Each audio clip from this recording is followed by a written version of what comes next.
Olá, pessoal. Boa tarde, boa noite. E vamos nos vendo aí a hora que der, né? Que cada um vai entendendo qual é o melhor momento dessa parada, essa parada para o autoconhecimento, crescimento pessoal, né? São grandes reflexões. Às vezes as reflexões mexem tanto com a gente, né? Com a nossa própria história, com os nossos conceitos, talvez com os nossos preconceitos. E aí, alargando a visão, a gente vai podendo entender um pouco mais da vida. Eu acho muito interessante essa forma que a gente tem de escutar, né? O escutar é deixar entrar, para poder fazer um eco, um efeito dentro de nós. Nós não podemos entender as coisas se genuinamente a gente não escutar. Então, quando a gente escuta, a gente dá uma parada, um silêncio interno, interior, para poder ver do que se trata aquilo que eu escuto e onde isso entra e faz um efeito. Bem, estamos lendo no livro físico, no 123, História sobre a Felicidade.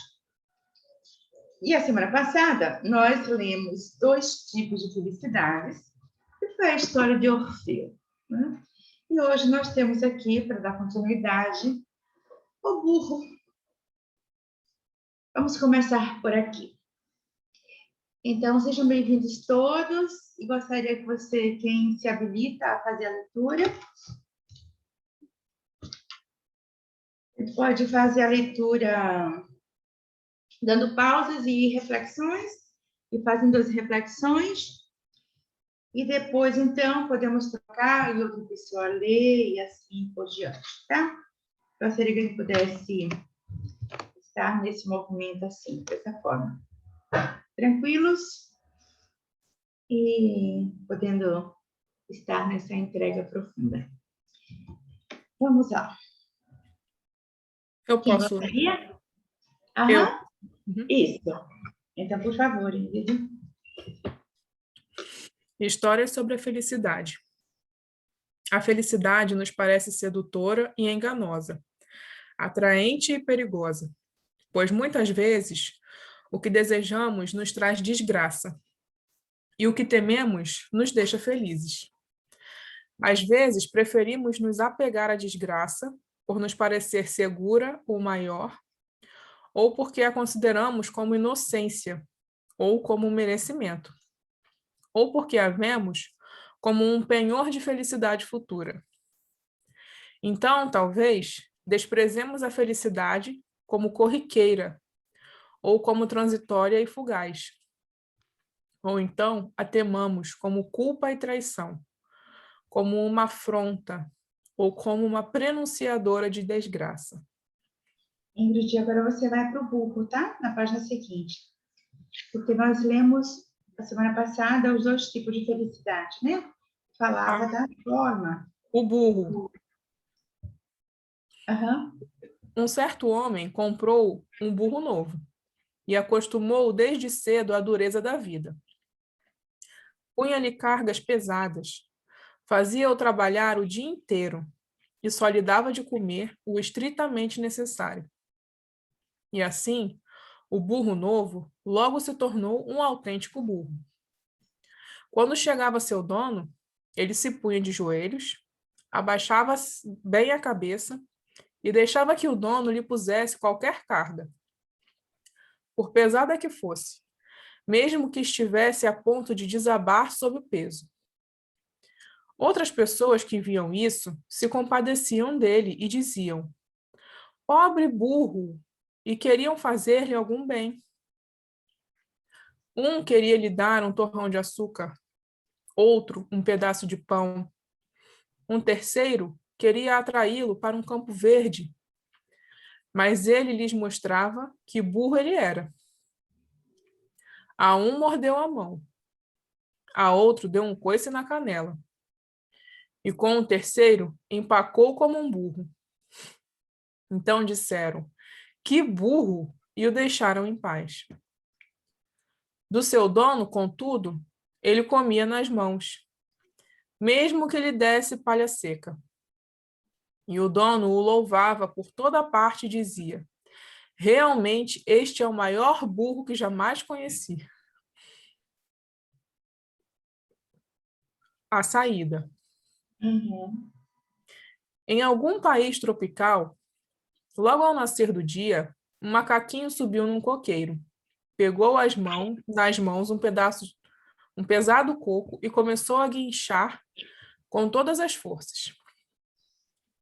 Um camelo o ouviu, aproximou-se, ergueu o olhar para ele e perguntou: o que há com você hoje? Estou esperando o grande elefante. Vou jogar este coco para arrebentar-lhe o crânio, e ele não vai mais ver nem ouvir. Mas o camelo pensou: o que é que ele quer realmente? Pelo meio-dia, chegou um leão e deitou-se ao pé do coqueiro para tirar um cochilo. Então, ouviu o macaquinho e perguntou: o que há com você hoje? Estou esperando o grande elefante. Vou jogar este coco para arrebentar-lhe o crânio, e ele não vai mais ver nem ouvir. Mas o leão pensou: o que é que ele quer realmente? De tarde chegou um rinoceronte. Ouviu o macaquinho guinchando. Admirou-se e perguntou: o que há com você hoje? Estou esperando o grande elefante. Vou jogar este coco para arrebentar-lhe o crânio, e ele não vai mais ver nem ouvir. Mas o rinoceronte pensou: o que é que ele quer realmente? Ao anoitecer, chegou o grande elefante. Esfregou-se na árvore, procurou folhas com a tromba e começou a comê-las. Entretanto, lá em cima da árvore, o macaquinho estava encolhido e bem quietinho. Então, o grande elefante olhou para cima, viu o macaquinho e perguntou: o que há com você hoje? Nada. Na verdade, hoje eu andei gritando por aí, mas você provavelmente não levou isso muito a sério. Mas o elefante pensou: o que é que ele realmente quer? Então, trombeteou para seu bando e se afastou dali. O macaquinho ainda ficou por longo tempo sentado em silêncio. Então, pegou o coco, desceu ao chão e o bateu contra uma pedra até parti-lo. Então, bebeu a água e comeu a polpa. A moderação. Alguém abre caminho pelas ruas iluminadas e festivamente ornamentadas no tempo do Natal. Seu olhar é atraído por uma loja com um letreiro luminoso. Iguarias de todo mundo. Ele para, olha as deliciosas gulodices espalhadas diante de seus olhos e sente vir-lhe água na boca. Então faz um muxoxo e diz: agora eu bem gostaria de comer um pedaço de pão seco. Dois tipos de prazer. Um burro carregado e faminto vai trotando por um caminho longo e penoso. À sua direita, vê um campo verde. À sua esquerda, outro campo verde.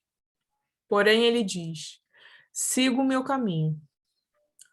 Um outro burro pasta num campo verde. À sua direita, vê um caminho penoso. À sua esquerda, outro caminho penoso. Mas ele diz: estou bem aqui. A inocência. Alguém quer se livrar de um peso que há muito tempo o oprime e arrisca-se por um caminho desconhecido. Caminha em frente, com passo ligeiro, e pela tardinha alcança uma alta montanha. Quando se prepara para descansar, avista diante de si a entrada de uma caverna. Vai até lá e tenta entrar, mas a encontra fechada por um portão de ferro. Estranho, reflete ele. Talvez aconteça alguma coisa. Senta-se diante da caverna e olha alternadamente para ali e para longe. Passados 3 dias, quando olhava para longe e volta a olhar para a caverna, vê o portão aberto. Precipita-se para dentro. Corre sempre em frente e subitamente se encontra de novo a céu aberto. Estranho, reflete ele. Esfrega os olhos. Senta-se e vê à sua frente, a uma certa distância, um pequeno círculo branco, imaculadamente branco. Dentro dele, vê-se a si mesmo, encerrado, encolhido, mas esplendidamente branco.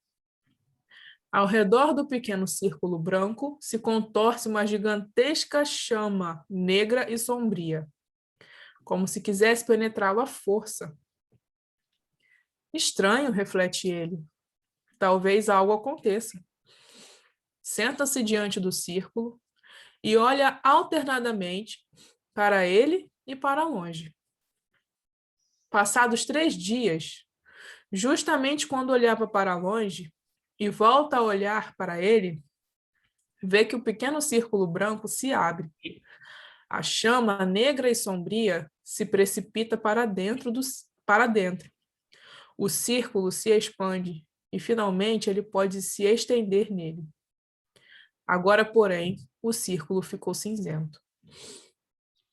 Vamos dar uma parada para dar uma olhada aqui nessa.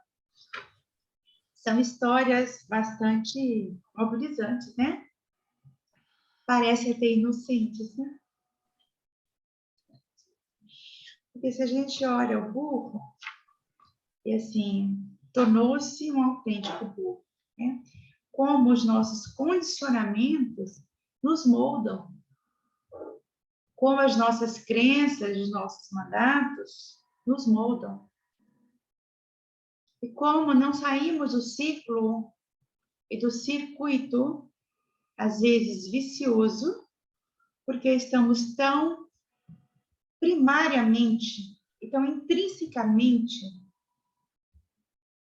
marcados pelas nossas histórias, pelo aquilo que a gente carrega na nossa ancestralidade, que por mais que o outro diga assim, olha, tem outra saída aqui para você, mas você às vezes não enxerga, e muitas vezes a própria história não te permite acessar. Porque você vai acessar aquilo que de fato está ali para você ver. O que muda dentro de um processo do autoconhecimento, né?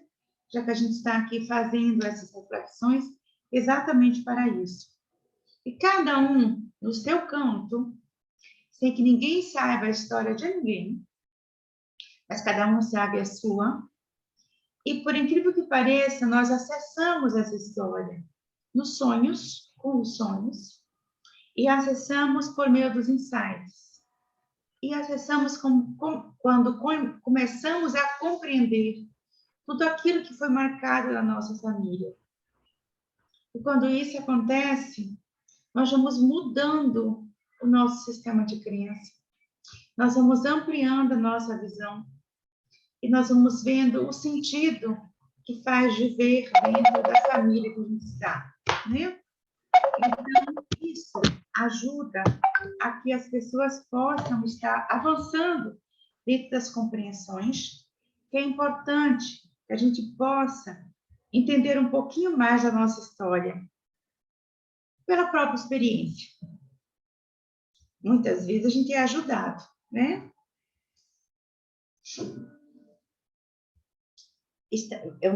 Nós somos ajudados, e quanto ajudados, se estivermos abertos a entender que podemos avançar.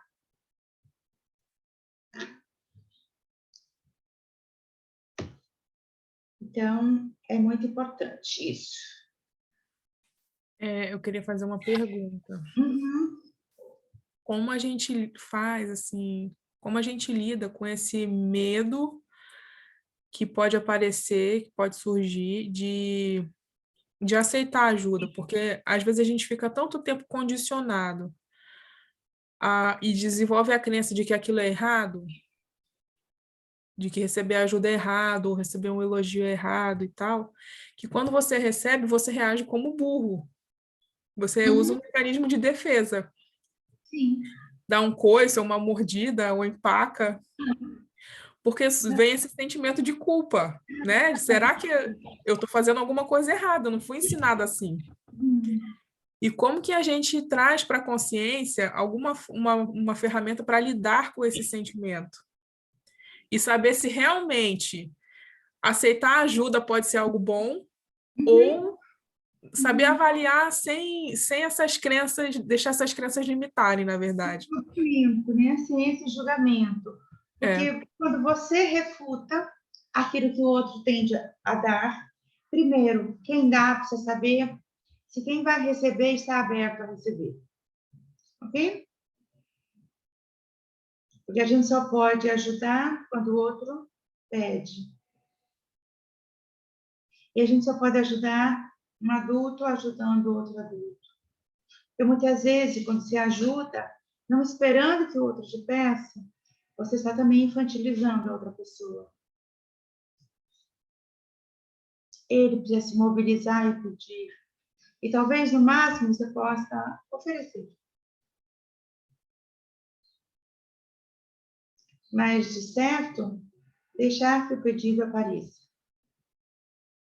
Ou você precisa de algo. E quem está vivenciando aquela questão, geralmente são pessoas que estão feridas bastante, né?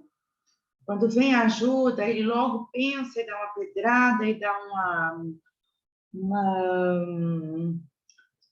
como diz aqui o próprio, um coice na canela. Então, isso a gente pode olhar e pode ver assim quantos medos estão aí. E as defesas, os mecanismos de defesa, nascem por conta dos medos, né? Eu tenho tanto medo de que seja ferido novamente, que o que vem, eu nem consigo esperar para entender o que vem e como vem. Principalmente se o outro me perguntou. Se eu tenho minhas marcas voltadas para o abuso, principalmente, né? Se eu fui muito abusado, o abuso não é somente abuso sexual, tem várias ordens de abuso. Abuso de frio, de alimento, abuso de afeto, muitos abusos. Então, se é uma pessoa já marcada, como é que ela vai deixar que aconteça ou deixar as suas defesas caírem para poder ela pedir ajuda? E temos que aguardar. Ou apontar assim, o que se passou contigo?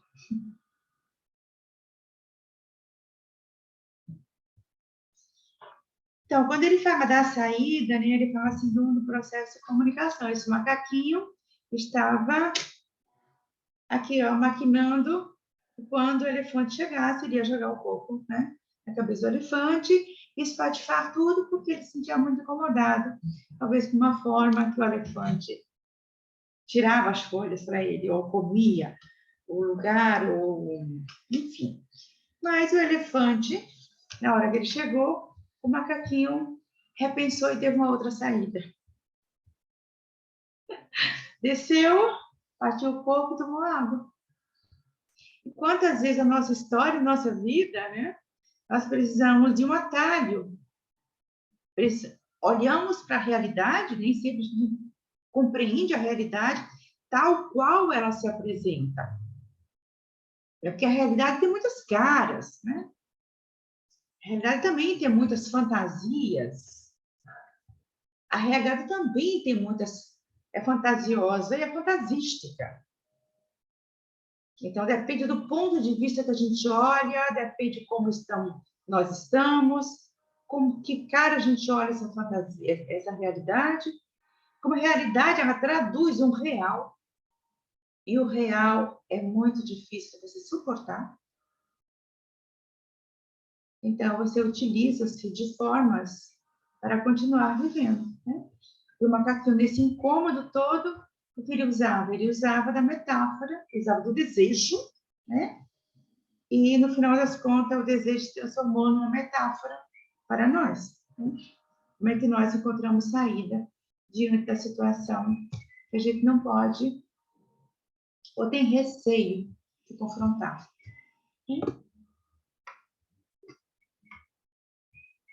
E essa moderação, essas ruas, né? As iguarias de todo mundo. Então, eu entro no processo de moderação, de temperança, e como consigo. Talvez seja para nos mostrar que não podemos ter tudo, né? E poder se dar conta de que, tendo tudo, é preciso que a gente tenha a temperança suficiente para escolher o essencial.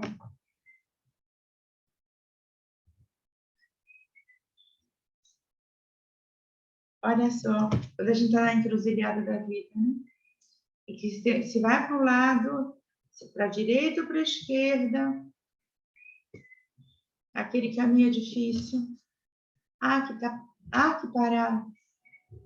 E que talvez reformular aqui dentro essas decisões. Né? Aqui estou bem. E essa célebre frase, está tudo certo do jeito que está. Ela nos dá uma calma interior, quando a gente compreende profundamente isso. Né? Nós que já vivemos, caminhamos no pecado, sabemos exatamente disso. Quando a gente caminha e o caminho não está claro. E vamos para o outro lado, também não está claro, também é penoso. O que fazemos? A inteligência diz, ok, está tudo certo.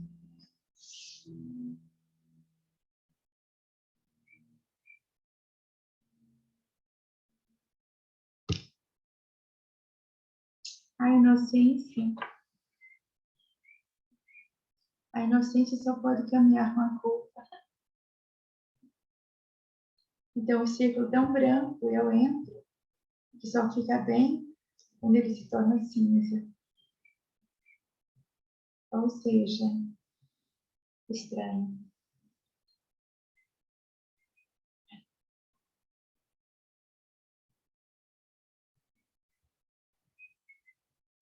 Muito, muito lindas as histórias sobre a felicidade. Ela está buscando algo e esse algo está aqui. Mas esse algo, se a gente pode somente ver, a gente vê com esse olho, né? Mais do cotidiano. O olhar do cotidiano. O olhar mais essencial, fundamental. E o que é essencial? O próprio Bert diz, né? O essencial é simples, porém não é fácil. Então, vamos um pouco mais à dívida. Vamos lá. A dívida. Alguém se levanta pela manhã e sente um peso no coração, pois sabe que hoje virão seus credores e ele precisará atendê-los. Vê que ainda dispõe de algum tempo. Vai à estante, pega a primeira pasta e examina os papéis. Ali encontra as contas que ainda precisa pagar. Examina-as com atenção e verifica que, no meio delas, também existem algumas contas cobradas indevidamente. Outras referentes a serviços prometidos, mas não prestados. E outras ainda de mercadorias encomendadas, mas não entregues. Ele pondera o que é justo e correto em cada caso e resolve prevenir-se contra as cobranças indevidas. Então, fecha a pasta e pega uma segunda. Lá, encontra registros de serviços pelos quais se julgava grandemente em dívida. Contudo, no final dos itens dessa longa lista, constam observações como grátis, pago ou doado. Surgem dentro dele imagens de pessoas que lhe eram caras e queridas, e seu coração se dilata e aquece. Então fecha a segunda pasta e apanha a terceira. Lá encontra apenas ofertas que encomendara para poder finalmente comprar aquilo que necessitava havia tempos. Porém, consta no final da lista: somente à vista. Ele sabe que, nesse caso, precisa dispor de mais tempo para verificar se as ofertas são confiáveis. Assim, fecha também a terceira pasta e a coloca na estante. Então chegam os credores. Eles se sentam e enchem a sala com sua presença, mas ninguém diz uma palavra. Vendo-os diante de si, ele se sente estranhamente leve, como se de repente pudesse abarcar com a vista o que parecia tão confuso, e experimenta em si a força com a qual pode e quer defrontar-se com eles. Enquanto assim espera, a imagem diante de seus olhos se encaixa numa ordem. Sabe com segurança qual dos credores é o primeiro a ser atendido e quem deverá suceder-lhe. Comunica a sua imagem aos credores. Agradece-lhes por terem vindo e assegura que os atenderá no tempo devido. Eles concordam e se retiram. E só fica aquele único credor que ele atenderá primeiro. Ambos examinam seriamente o assunto. Sabem que não é mais hora de pechinchar, apenas de executar. E, como estão seriamente empenhados, chegam a um acordo. Não obstante, ao retirar-se, o credor ainda se vira para ele e diz: vou lhe dar mais algum prazo. Pode continuar? Sim, sim. O ciclo da vida. Um zangão pousou numa flor de cerejeira.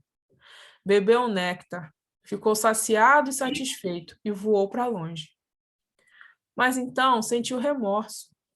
Sentiu-se como alguém que tivesse comido de uma lauta mesa, sem presentear o seu anfitrião com um pequeno regalo que lhe alegrasse o coração.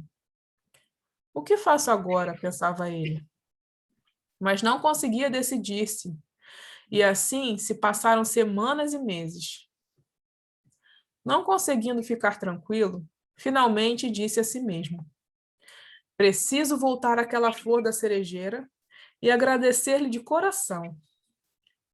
Levantou o voo, achou a árvore, o galho, o ramo, o lugar exato, mas a flor já não estava lá. Só encontrou ali uma fruta madura, de um vermelho escuro. Então o zangão ficou triste e disse para si mesmo: nunca mais poderei agradecer a flor da cerejeira.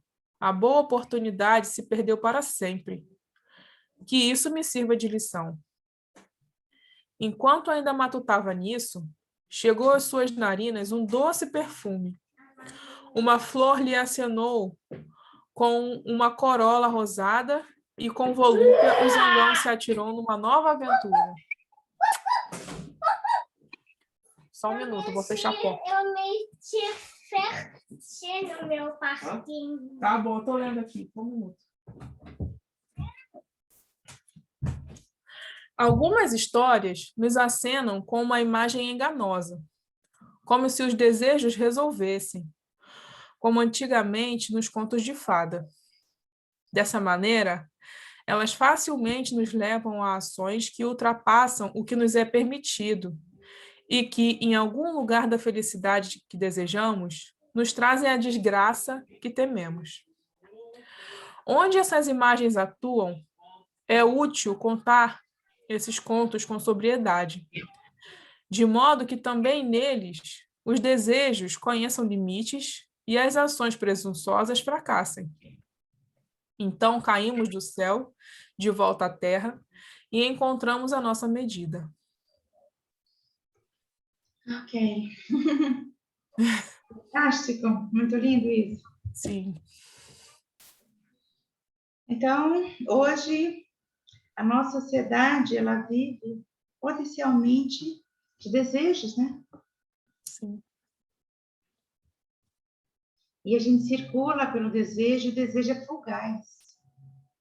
É tão fugaz que quando a gente toma algo fruto do desejo, já criamos outra necessidade que somos levados a desejar. Criamos necessidades e por isso o desejo nunca é satisfeito. Porque sempre vai existir uma demanda, sempre vai existir desejo que vai circular sobre as demandas e as necessidades. O desejo é fugaz. Então, precisa ter limite, né? Tudo provém de uma vida e tudo nesse planeta é finito. E precisamos ver o que é limite da essência e o que são ações presunçosas do puro desejo. Fantástico isso aqui.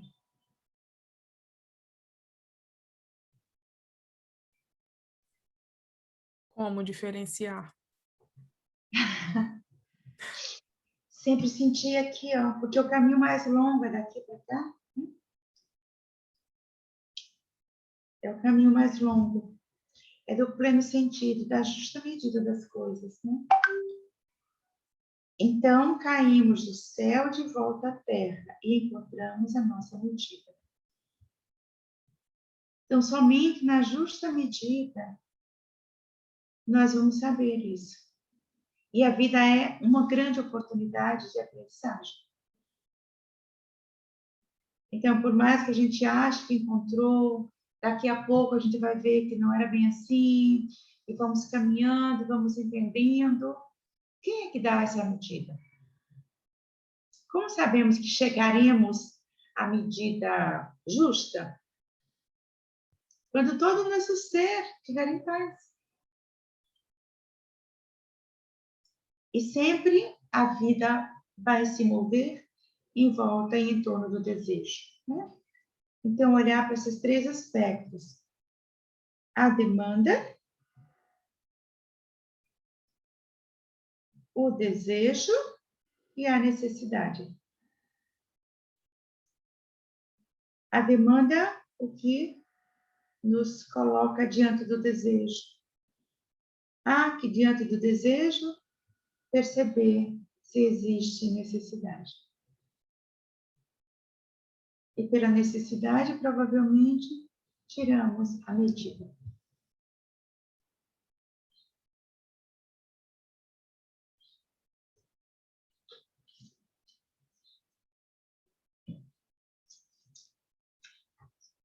Então, vamos ler mais um para que a gente possa dar uma paradinha. Eu acho que a gente pode ir até a página.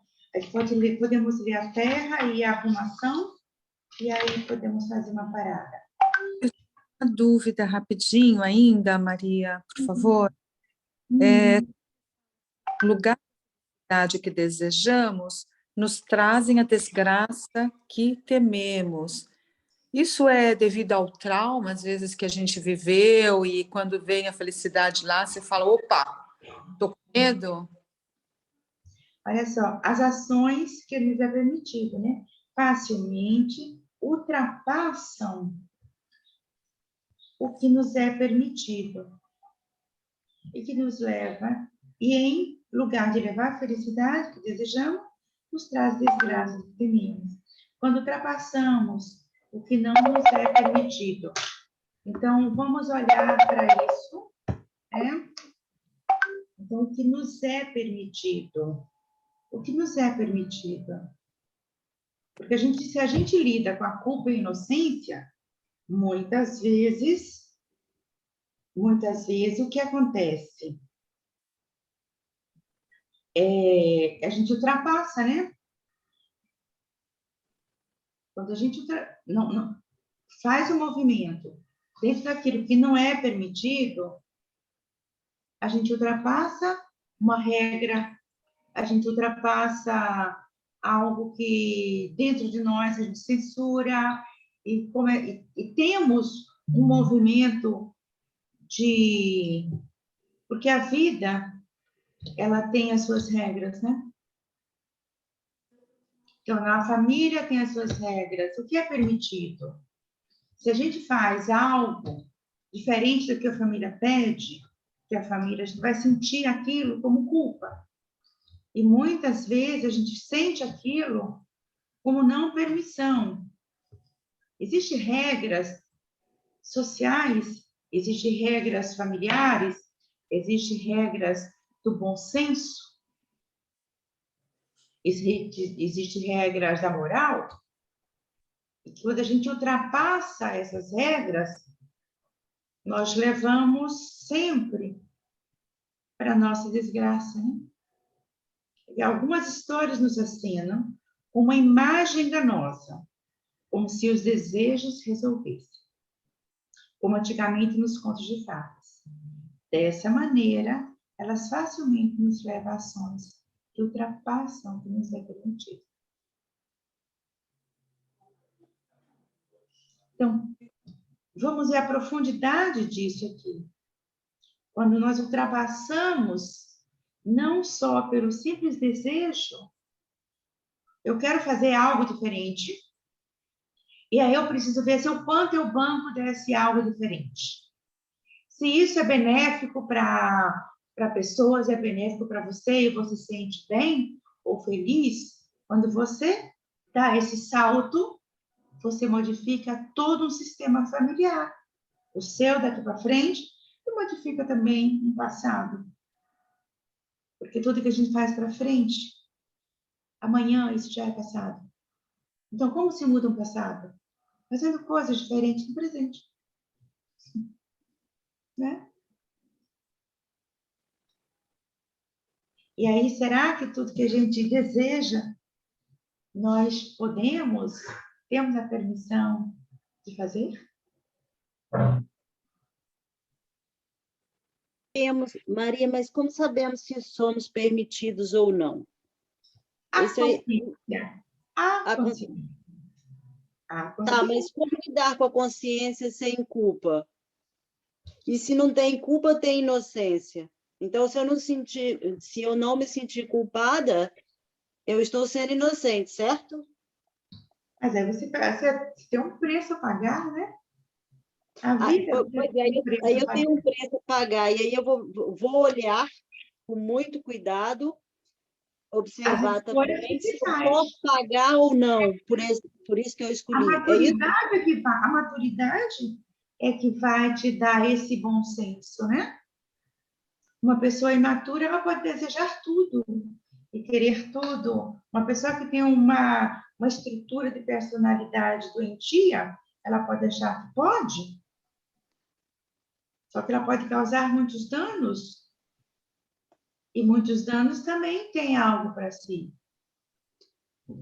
Me veio aqui agora um ditado popular que fala assim: cuidado com o seu desejo, porque você pode acabar conseguindo. Isso é interessante o que você está dizendo aí. Né? Principalmente se for algo que cause dano a outrem. Então, eu posso dizer que eu preciso, no caso, vamos dizer que eu sou imatura, eu me sinto imatura, eu preciso tomar cuidado com os meus desejos. E ao desejar, eu preciso não segurar eles, mas fazer a pergunta para mim mesma: eu posso ter isso? Eu devo realmente fazer isso? Isso. E essa É isso, pergunta é Maria? a pergunta que leva à reflexão, né? E somente uma pessoa em processo de maturação que reflete. Uhum. Quando você está no processo de maturação, de reflexão, você vai entendendo que a vida tem um fluxo e um E aí entra o que a e nem tudo o que se quer é permitido. Tá. E aí entra no que a Ingrid diz, né, que você disse, o não julgar. eu observo esses sentimentos meus, esses movimentos que eu quero fazer, esses desejos, né, imaginários, mas aí eu vou pontuando todos eles, trazendo para a minha realidade atual. Uhum. E aí isso quer dizer que eu estou dando pequenos passos para a minha maturidade. Isso. É a percepção que você está tendo, é o processo intuitivo e a compreensão. Isso chama-se maturidade. Você falou aí 3 palavrinhas importantes. Desejo, que a gente tem que pontuar. Eu não anotei. Demanda, desejo e necessidade.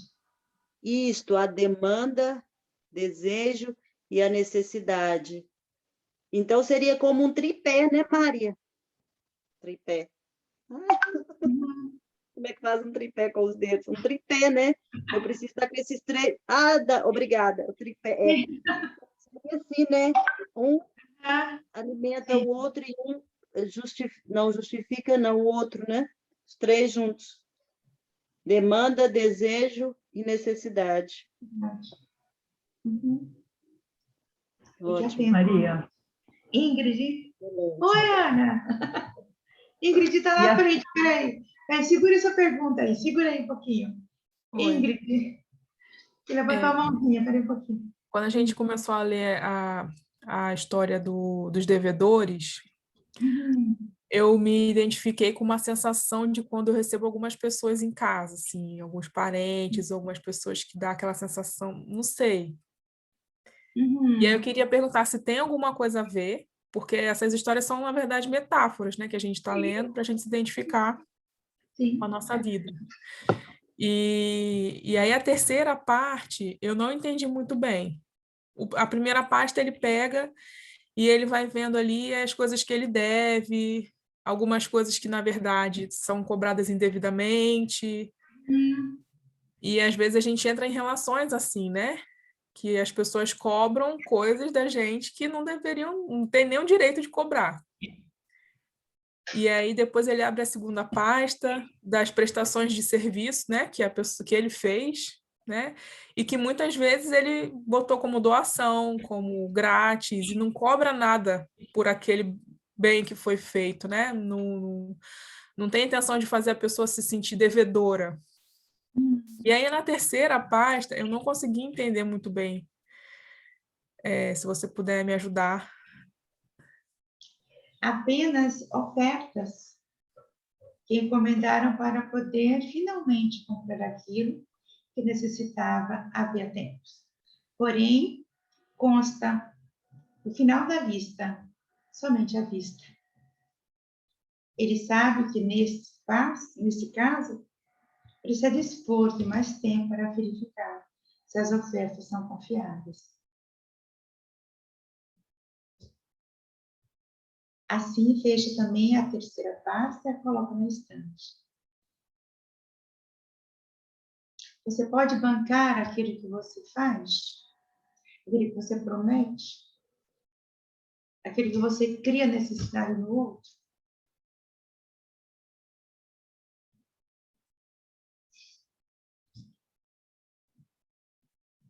Porque a nossa vida, quando ela é de consequências, ela é uma vida de medidas. Então, cada passo, eu preciso saber o que estou fazendo. Eu preciso entender como é que eu estou bancando isso.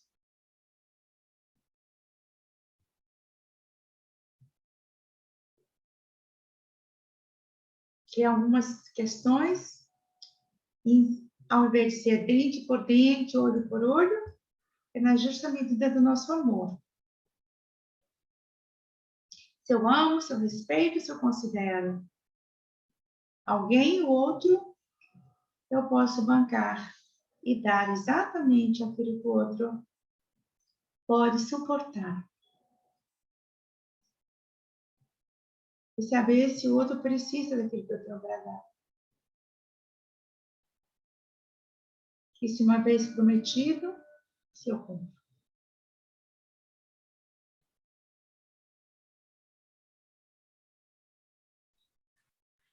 E aí, no caso, Trouxe essas algum clareza para você? trouxe. Mas aí, no caso, essas promessas não cumpridas depois se tornam os devedores que vão vir futuramente? Claro. Você deixou outra em dúvida, em dívida.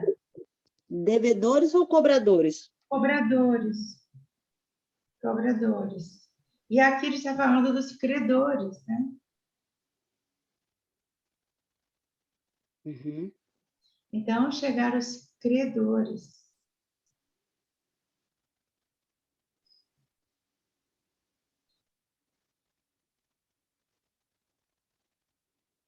E no final ele diz, ainda vou lhe dar mais um prazo. Olha aqui a benevolência. Não, mas é hora de pechinchar, é hora de executar. Mesmo assim, vou lhe dar mais algum prazo.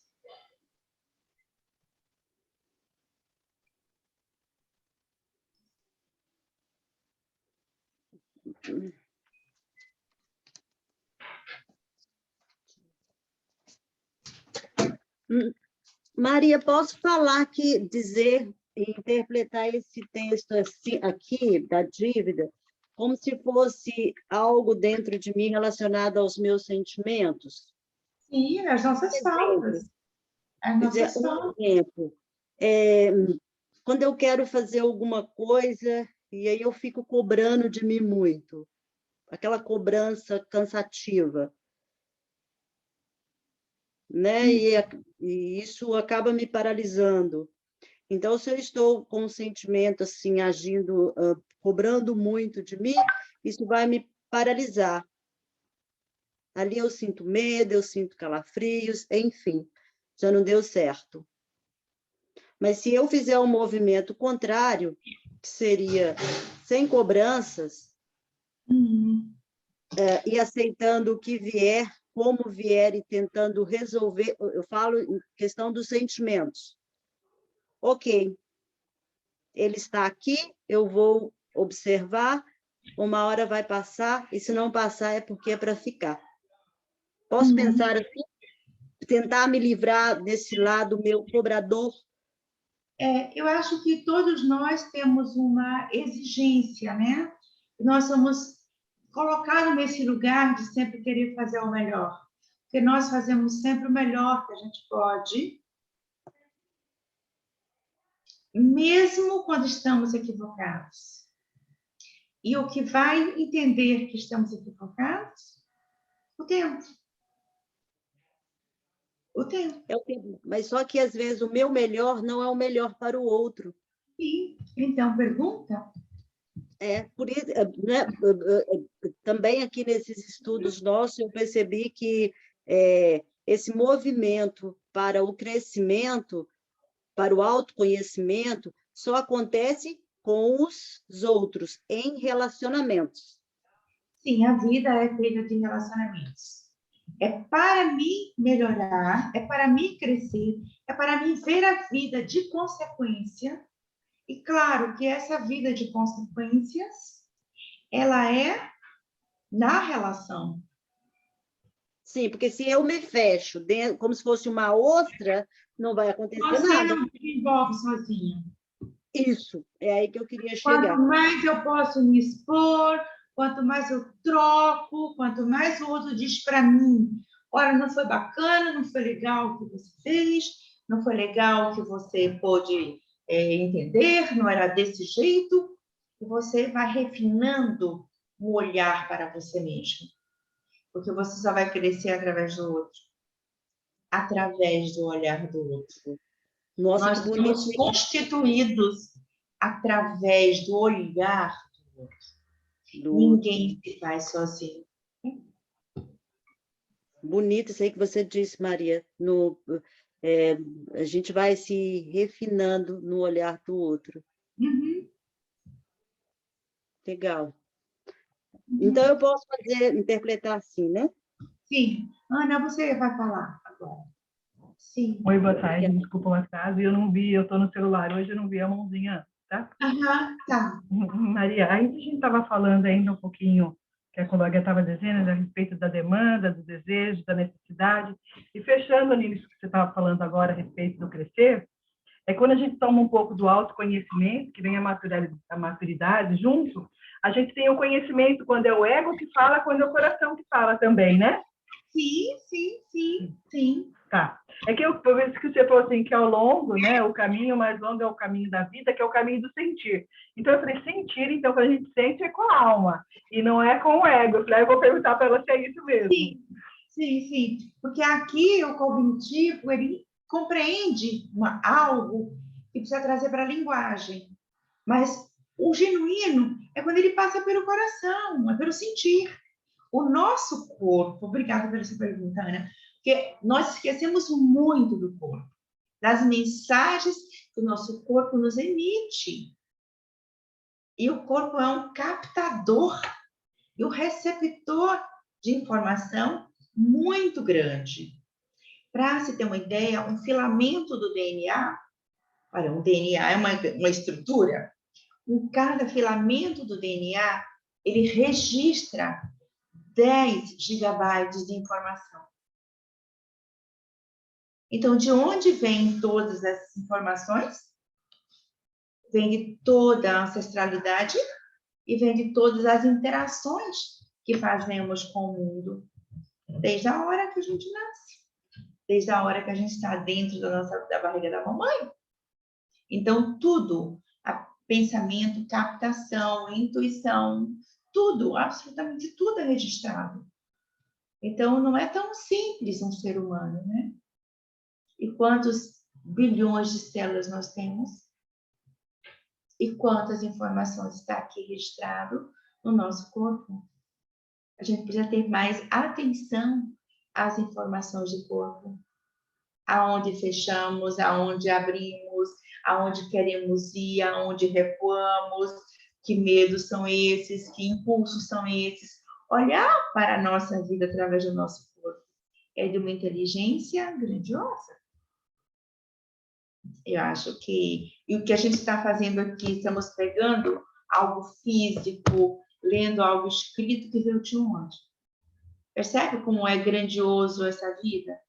E não dá para a gente separar tanto assim, compartimentalizar as coisas, o que é do corpo, o que é da mente, o que é do espírito.